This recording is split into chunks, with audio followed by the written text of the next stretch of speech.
All right, we've reached the time of year when a lot of people have given up on their fitness goals, but you can still get back on track in 2017. Here's fitness expert Lee Boyce with some tips on how to do that. Lee, nice to see you. Nice to see you too. All right, yeah, I don't know what it is about, like kind of late February, March. We start off the new year with such good intentions, but people inevitably, they fall off. This is the time that it happens most often. A lot of people will make a New Year's resolution, for example, where they have a goal of getting in better shape or hitting the gym more often and so on.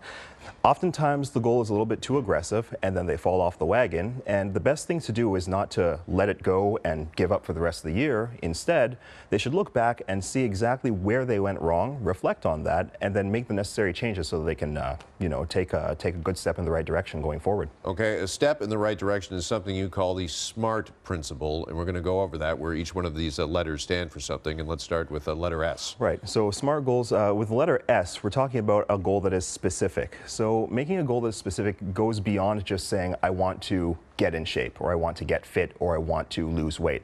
It has to be something that's more specific than that, meaning something that's more tangible and something that's a little bit more numerical based. So I want to take an inch off my waistline? Sure, an inch off the waistline, increase your bicep size by an inch, or lose 10 pounds. Something along those lines is a much better place to start from. All right, so be specific. Next, M in the SMART principle, measurable. Measurable. So along the same lines, the goal has to be something that's tangible and measurable in the sense of what's the timeline that you're looking at? Are you looking at something over the next 6 weeks? Are you looking over something the next 3 months or the year? Something you have to have that kind of measurable data in order to be able to track your goals. All right, next is attainable. So within the realms of possibility, it has to be the baseline here.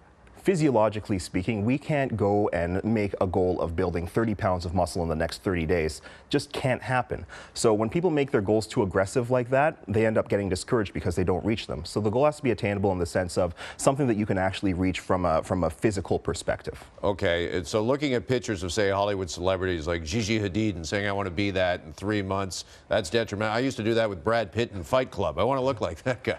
And, even if the goal aggressively can be attained, it's probably not going to be done healthily if you're doing it in such a short timeline. All right, good point there. Realistic, be realistic?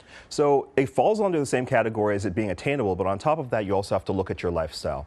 So a realistic goal, if you're looking for a really aggressive goal like building 15 or 20 pounds of muscle, for example, when you only have 2 to 3 days per week to work out, and that's a goal that might rely on 5 or 6 days per week to train, is it something that you should even go for right now? Is it something that you'll be disappointed with when you end up reaching that point in time when you don't reach that goal? Okay, and finally, be timely.